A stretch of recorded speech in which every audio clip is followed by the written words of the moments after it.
Hi everyone, I wanted to talk about our paint surface. Here I have a painting of mine from Portofino in Italy.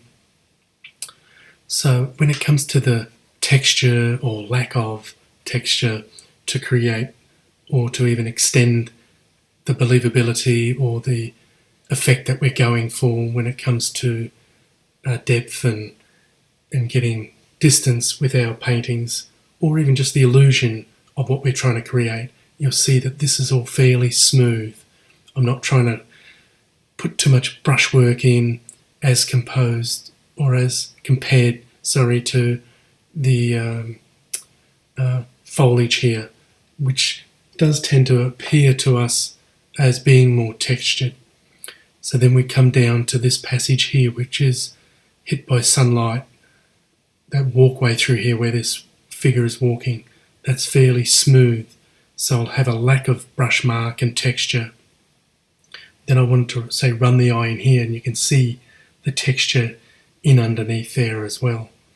So I'm using texture, or say back to here, lack of texture, to create either a light effect or to create a certain amount of believability with foliage or fabric, or here we have a timber boat, so I'm leaving out a little bit of texture, or I'm deliberately making the paint fairly smooth and thin. So it's an extremely important aspect when it comes to painting, is having and knowing what our final painting surface is going to sort of look like. So here, being a bed, I'll be trying to lose brush marks and lose texture. Out here, this is very soft and smooth, so I'm losing brush mark. I'm tending to lose more on the here as well, but not fully.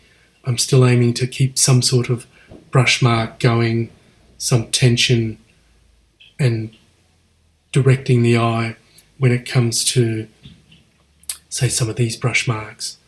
Trying to build up a bit of tension and texture in there, texture through there, texture through foliage. So I'm trying to analyse all the different surfaces, say the floor, that will have a different tension to, say, the cabinet here, or even the light on the wall. You can see that I've actually used some brush marks, even though it's a fairly soft shape, but I'm using that to keep the eye, or moving the eye around.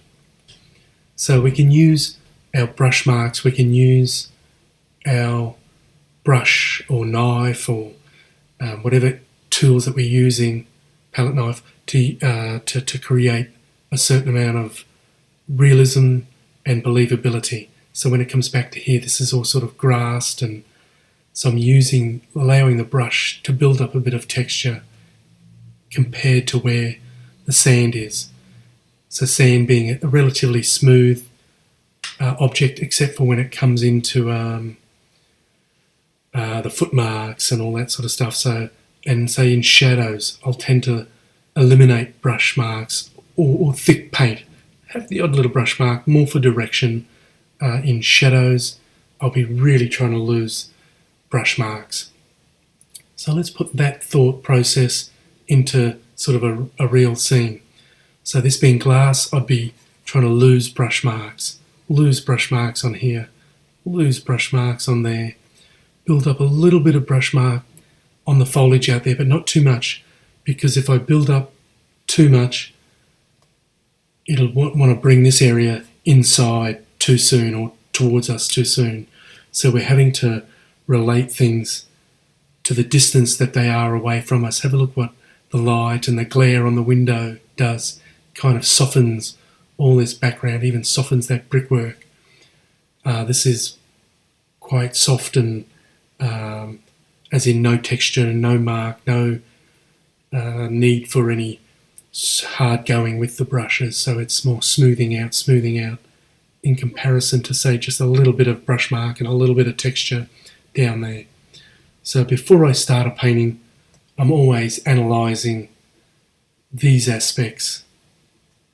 Here we have a landscape from Victoria in the southern part of Australia. This is actually Mount Macedon in the distance.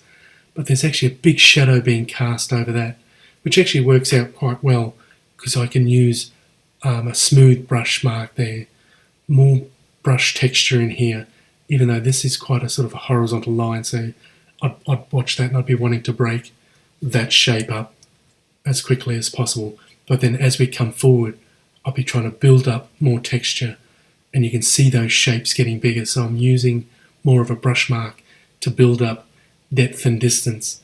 This field in here is quite sort of mowed and flat, where it doesn't require, or it's good to leave out brush marks in comparison to here, where the grass is a little longer. So I'd be putting small or some small little vertical brush marks in. Where the road is, I'd be smoothing things back out again. And then say a little bit of texture there. So use this as a bit of a guide to before you start as to how am I going to approach my painting in the actual application of paint. So even for skies, I'm trying to, even though that's quite a busy sky, I'm trying to eliminate as many brush marks. And that's what's going to keep it in the distance. This will have a few brush marks, but nowhere near as many as here. So it's all sort of stepping. So we're stepping forward as we come right to our foreground. And for light, sometimes it falls very flat, so I'll be using very smooth brush marks there.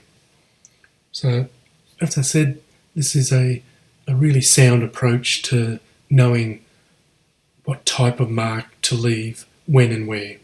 I think it's some powerful stuff, and I'll leave you to sort of think about this sort of stuff and then use it in your own work as well.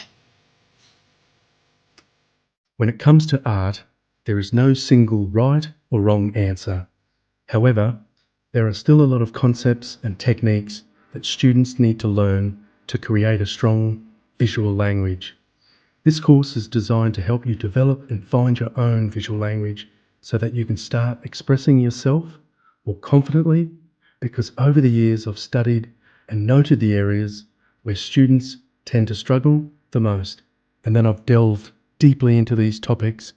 So we will cover the basics of colour, edge, how to achieve a strong contrast from light to dark, focal points, and creating depth so that you can start to use it effectively in your work. I'll demonstrate a wide range of subjects which I believe will broaden your horizons and allow you to gain experiences that you may have only dreamed of trying. By the end of this course, you'll have a better understanding of how to express your own visual language and create artwork that is both successful and expressive. I invite you to join me for an exciting year of learning and exploration.